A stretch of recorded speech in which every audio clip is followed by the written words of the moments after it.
So, how far has the M2 Mac Mini come? Is it better than the M1 version? Is all this talk about slow SSD speeds something to be worried about? And, well, let's try and work all this stuff out. I've got Mac Minis absolutely everywhere at the minute. One here, two behind me, another one over there. It's crazy, but for very good reason. When the M2 Mac Mini was launched a couple of weeks ago, I decided to order the exact same spec as my M1 Mac Mini. So this one has the 512 gig SSD and the 16 gigabytes of unified memory. The reason for doing that is because I wanted to see how far we've come from the M1 to the M2 generation. So what I've done is run two very simple tests, and I've come to an equally simple conclusion.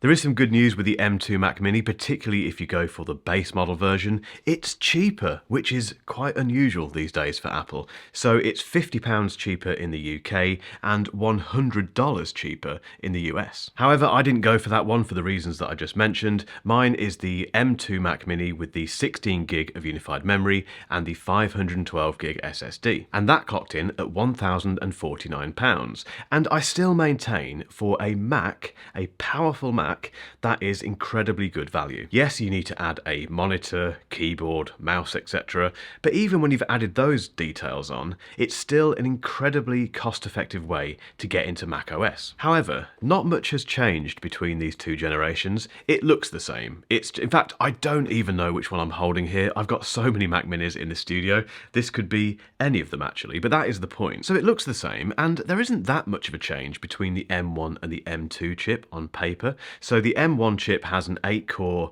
CPU and an 8-core GPU, whereas the M2 chip has an 8-core CPU again, but a 10-core GPU. So you get two more graphics cores. Does that make a difference? We'll find out. There is one big change behind the scenes, which a lot of people aren't very happy about, which is the configuration for that SSD storage. And without getting into the weeds with this, the M1 version of the Mac Mini has its storage made up of two what they call NAND chips. So you get two chips that make up 256 gigs, 512, etc., etc. In the M2 version, Apple has opted for one NAND chip. And the reason people are a bit cheesed off about this is because that results in slower read and write speeds. So basically, you're getting slower SSD storage in the M2 version of the Mac Mini versus the M1 version it's replacing. And in some benchmarks, the 256GB SSD in the base model M2 Mac Mini is up to 50% slower than the M1 version. However, I still maintain that in general use, you probably won't notice that at all. It's only when you start getting into the realms of video production work and stuff where you're using a lot of that read and write speed and you rely on it, where you're going to notice that difference. So we have an M2 Mac Mini here, which is pretty much the same spec as my M1 version, but it has two extra graphics cores and it has apparently this slower NAND chip because the 512 version has the same issue apparently. Do either of those things have any bearing on the performance?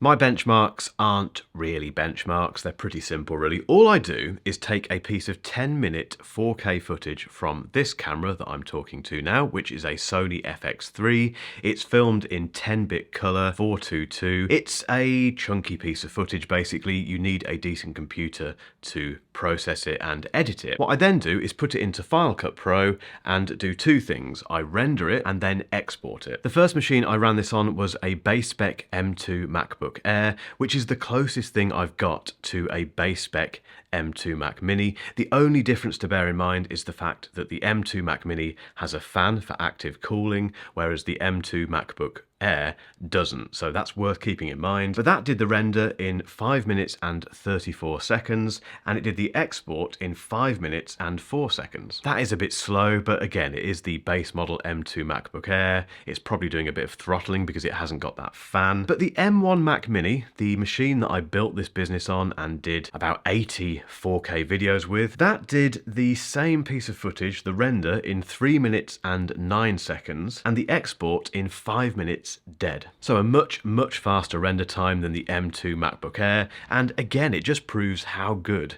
that M1 Mac Mini is. But how does it compare against the same spec'd M2 Mac Mini? Well, the render time for the M2 Mac Mini was 1 minute and 58 seconds, and the export time was 5 minutes and 4 seconds. We'll start with the render time. So yeah, 1 minute 58 seconds versus 3 minutes and 9 seconds. That is quite a big leap forward. If you do a lot of video work, rendering time does matter. You know, you don't want to be sitting there for ages waiting for Final Cut Pro to do its thing before you can export and that sort of stuff. So that is a nice increase in speed. I'm happy with that. Now, I've got no idea why it's 4 seconds slower at the export compared to the M1 version. It could be that SSD speed. I think a lot of people in the comments will probably point to that. It's a shame, isn't it? Because bearing in mind that this M2 Mac Mini has also got 2 extra GPU cores. So in theory, shouldn't it be a bit quicker? It's proved that it is quicker with the render, so why is the export slower? That's disappointing.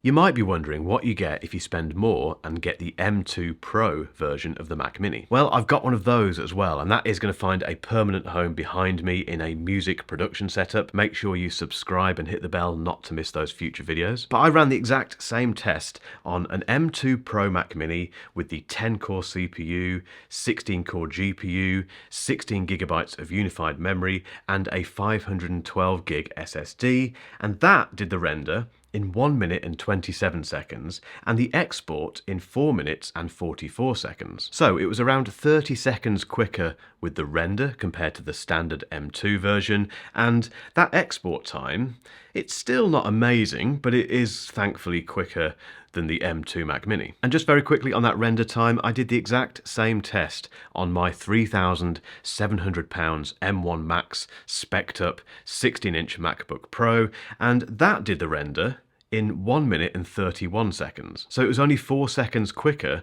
than the M2 Pro Mac Mini. And again, if we go back to the M2 Mac Mini, the standard one, that was 1 minute and 58 seconds. So the M1 Max, although it's a previous generation, much more expensive computer, that is only just beating these two M2 Mac Minis when it comes to the render time. The eagle-eyed amongst you will have noticed that the M1 Max MacBook Pro didn't beat the M2 Pro Mac Mini. I got that wrong in the video. It actually lost to the M2 Pro Mac Mini when it came to rendering time by 4 seconds. It did smash them in terms of the export. It did that in 2 minutes and 37 seconds, which should be expected. But what does this all mean? And more importantly, which Mac Mini should you buy?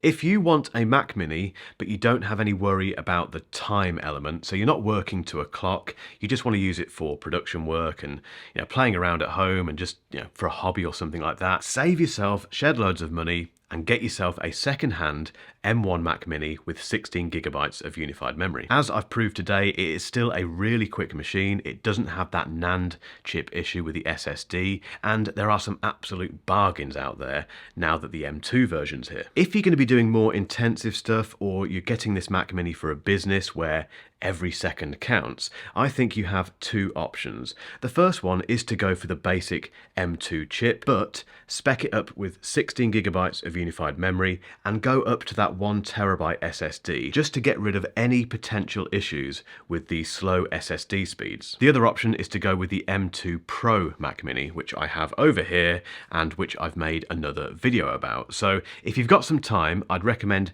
hanging around and clicking the link at the end of this video to watch my M2 Pro Mac Mini review.